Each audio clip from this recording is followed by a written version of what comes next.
Y si te dijera que cada domingo, en miles de congregaciones, se proclaman mensajes que suenan agradables al oído, pero entristecen al Espíritu de Dios.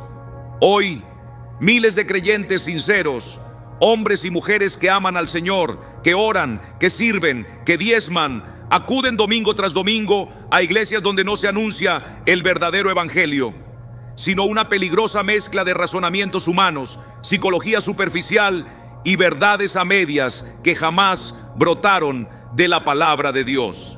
Iglesias donde se habla más del hombre que de Cristo, donde se exalta más la emoción que la santidad, donde se promete más prosperidad que transformación. Y si te dijera que detrás de muchas de esas doctrinas tan populares, tan aplaudidas y tan repetidas, se esconde un veneno invisible que debilita tu fe, enfría tu espíritu y aparta tu alma de la verdad del evangelio.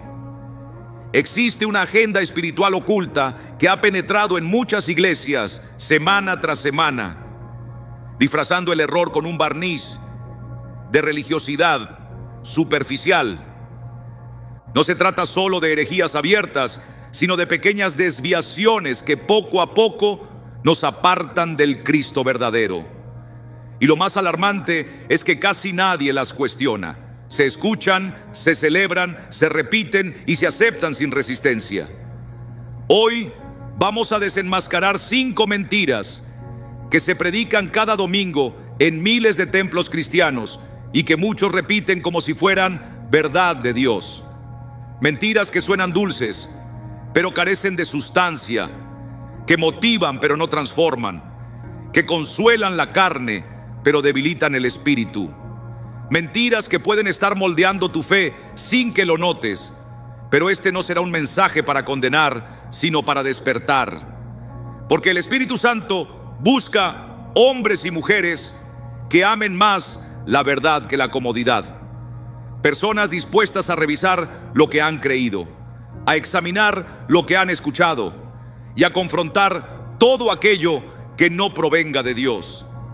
Hoy no solo aprenderás a identificar estas mentiras, también descubrirás cómo guardar tu fe, cómo discernir la verdad bíblica y cómo regresar al mensaje puro del Evangelio de Cristo. Te advierto desde ya, la mentira número 4 ha hecho tropezar incluso a pastores muy usados por Dios. Y la número 5 puede estar afectando directamente tu salvación. Antes de continuar, quiero invitarte a escribir en los comentarios esta oración sencilla como señal de tu compromiso con la verdad. Señor, muéstrame tu verdad. Hazlo ahora, no como una rutina, sino como un acto profético.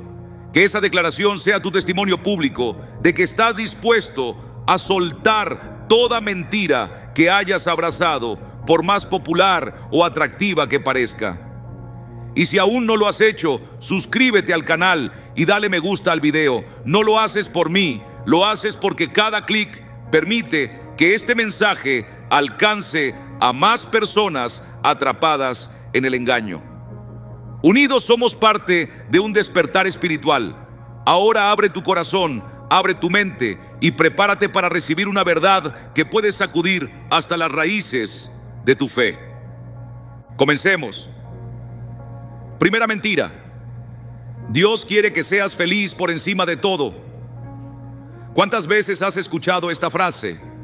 Se repite en los pasillos de muchas congregaciones, en labios de predicadores elocuentes y en publicaciones de influenciadores cristianos. Dios quiere que seas feliz.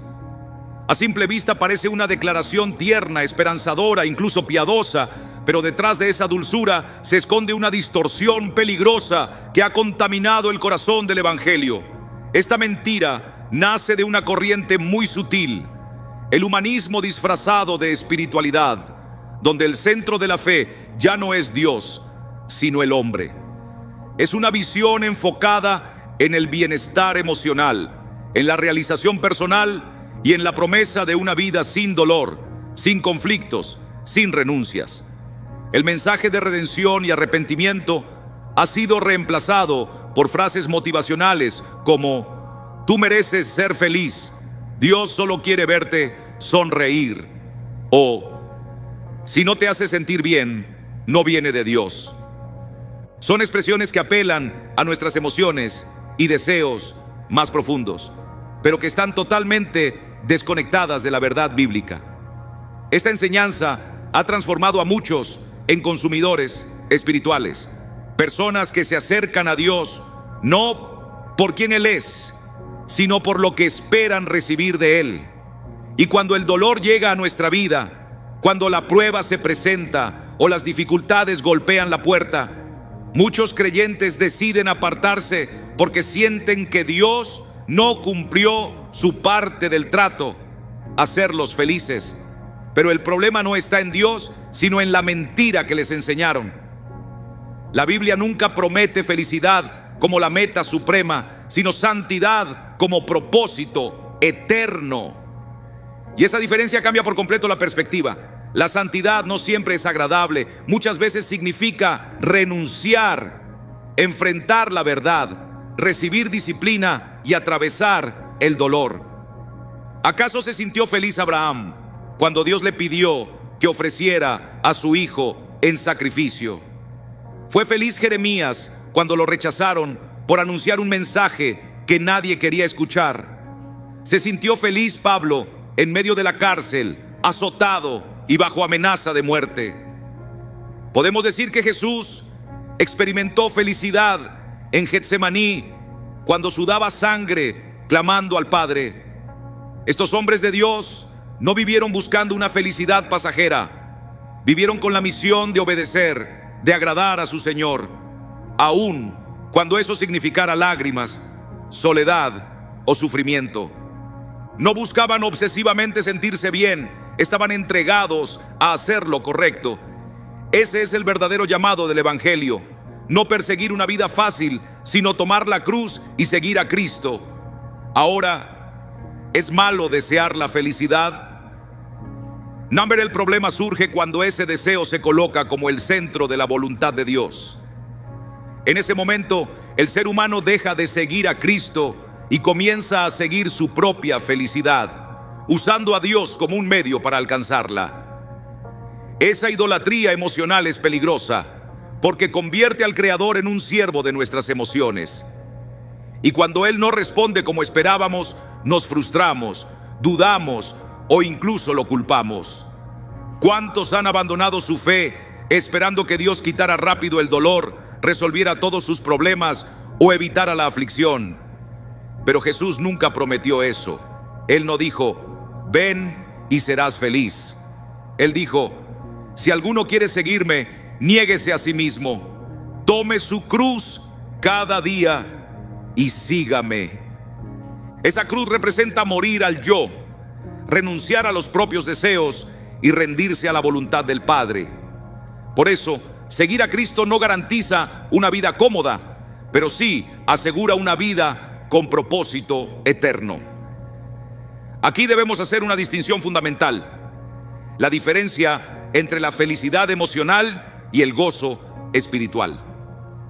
La felicidad depende de lo que pasa alrededor. Si todo marcha bien, nos sentimos felices. Pero el gozo que da el Espíritu Santo permanece incluso cuando todo sale mal. Pablo, desde la cárcel, escribió: regocijaos en el Señor siempre. No porque estuviera cómodo, sino porque su corazón estaba firme en una verdad más profunda que sus circunstancias. El gozo bíblico no es un sentimiento pasajero, es una convicción, la certeza de que aunque todo se derrumbe, Dios sigue siendo fiel, su amor es real y su propósito eterno no cambia. Quien vive corriendo detrás de la felicidad nunca estará satisfecho, porque el mundo no puede ofrecer nada que dure. El alma humana anhela algo más profundo, pero quien abraza la cruz, quien obedece aunque duela, quien vive para agradar a Dios antes que a sí mismo, ese encontrará un gozo que el mundo no puede quitar. Si has creído que el objetivo de Dios es que seas feliz, necesitas leer de nuevo las Escrituras con humildad. porque esa idea no solo te aparta de la verdad, sino que puede llevarte a justificar el pecado en nombre de tu felicidad.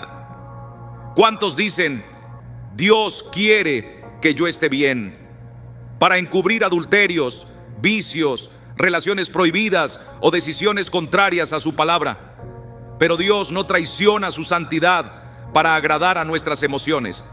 Él es santo, justo, y no puede bendecir aquello que Él mismo condena. El verdadero evangelio no gira en torno a tu comodidad, sino a tu transformación.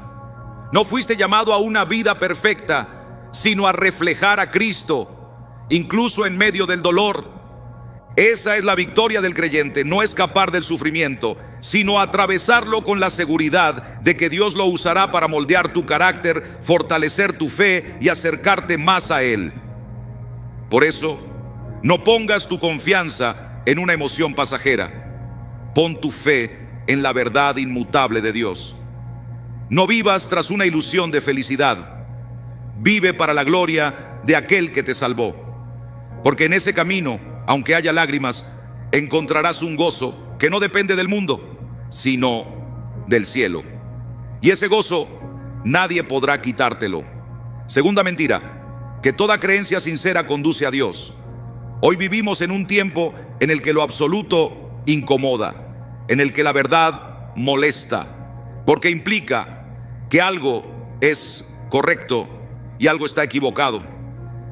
En medio de esta cultura donde se eleva la emoción por encima de la razón, la experiencia sobre la doctrina y la tolerancia sobre la convicción, ha surgido una falsedad muy seductora.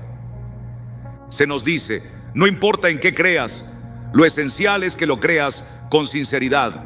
Y así, al final, todos los caminos nos llevan a Dios. Esta idea, repetida incluso dentro de congregaciones por creyentes bien intencionados, niega el corazón mismo del evangelio. Surge del pluralismo espiritual moderno, esa corriente que asegura que todas las religiones poseen un fragmento de verdad y que Dios, siendo tan amoroso, no rechazaría a nadie que crea con devoción, sin importar en quién. Suena bondadoso, suena incluyente, parece compasivo, pero es falso. Es una mentira que ha adormecido la conciencia de millones, haciéndoles transitar senderos que aparentan paz, pero que terminan en muerte.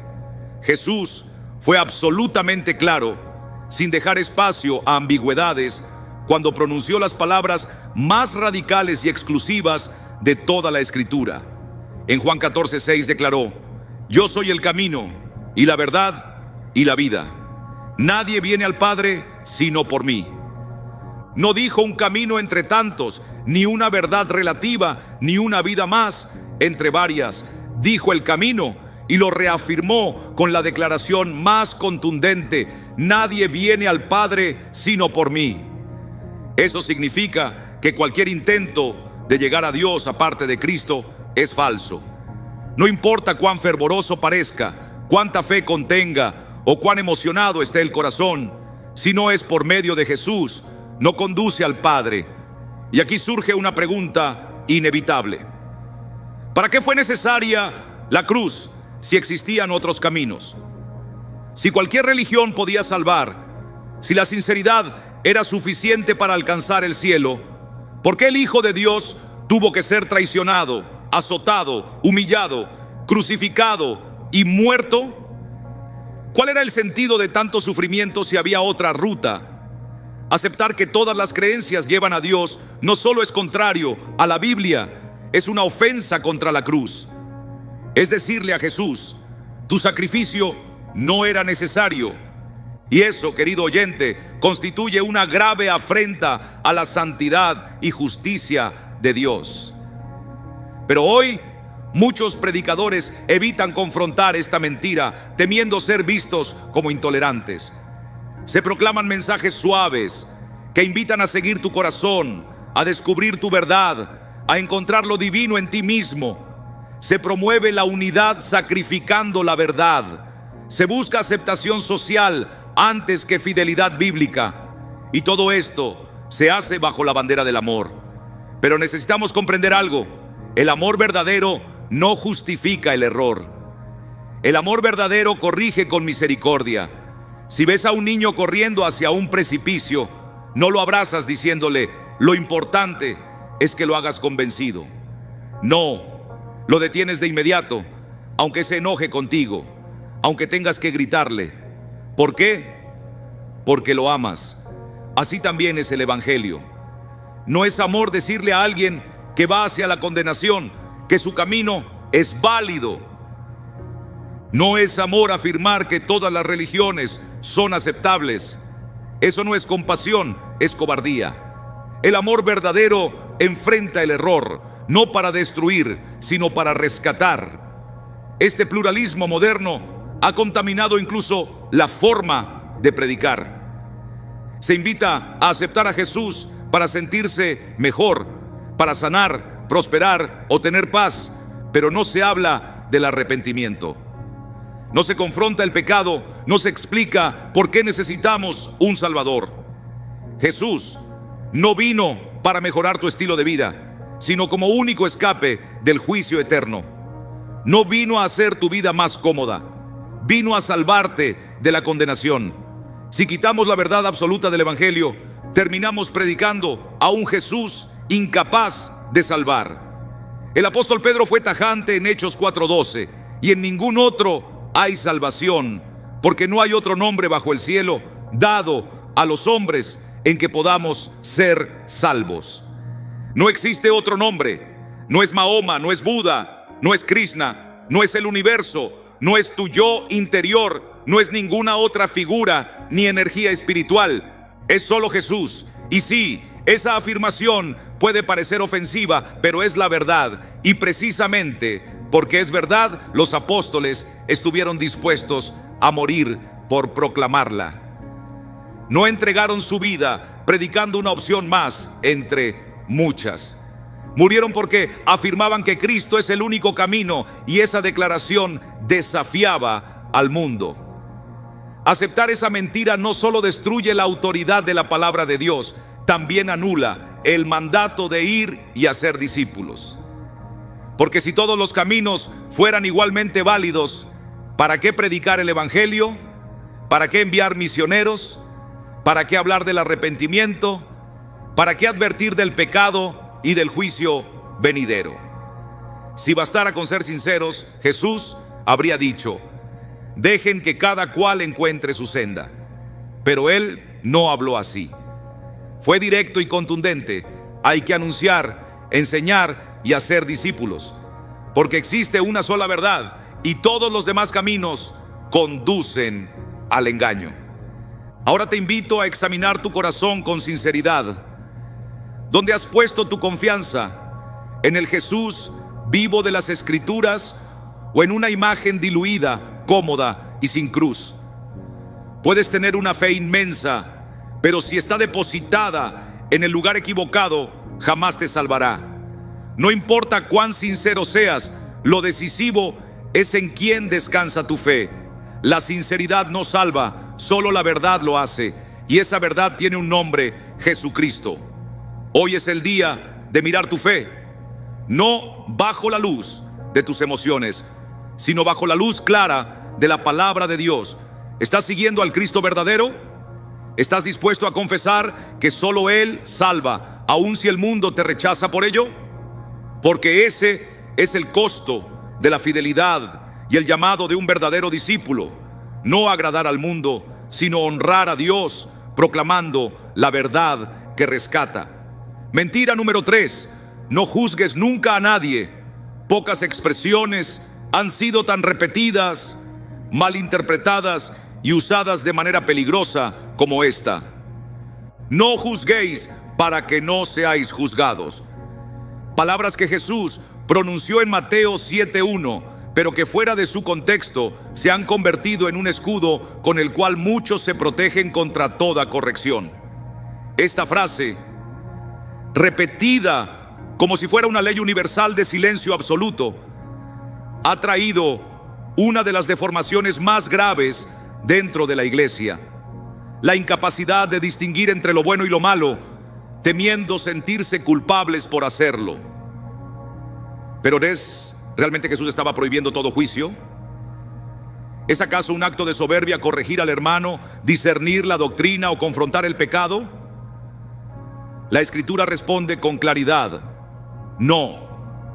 Jesús no rechazó el juicio en sí, sino el juicio hipócrita, el juicio superficial y orgulloso.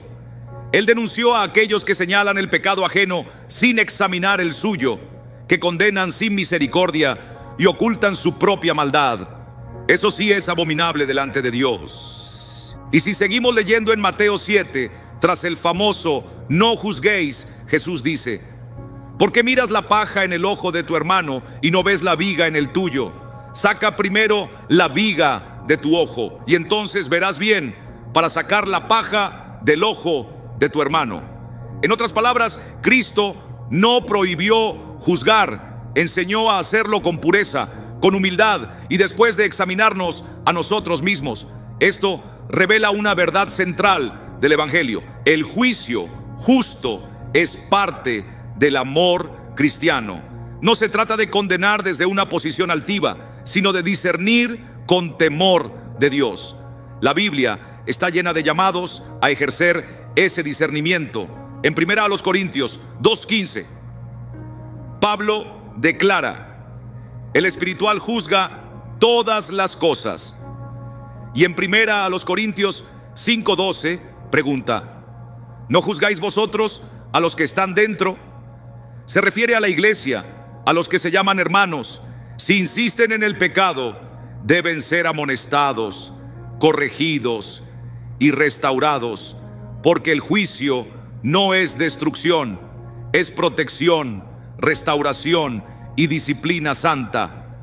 Sin embargo, hoy la cultura de la tolerancia indiscriminada ha sustituido ese mandato. Una cultura que idolatra la aceptación y huye del conflicto, que prefiere callar ante el error para no incomodar. En nombre de la unidad se han tolerado herejías, inmoralidades, abusos y escándalos que manchan el testimonio del cuerpo de Cristo. Congregaciones enteras han quedado paralizadas por el temor a corregir, y el fruto es desolador. Una generación confundida, sin convicciones, sin santidad, sin temor de Dios. ¿Dónde quedó el llamado a vivir en santidad? ¿Dónde está la exhortación a la pureza? ¿Dónde se alza la voz profética que advierte, que corrige y que muestra el camino correcto? Callamos muchas veces porque tememos ser señalados como legalistas, intolerantes o demasiado religiosos. Pero al guardar silencio, nos volvemos cómplices del engaño. Cuando evitamos juzgar lo que debe ser juzgado, dejamos al rebaño expuesto al lobo. Amar no es cerrar los ojos mientras un hermano se destruye. Amar también significa corregir. Proverbios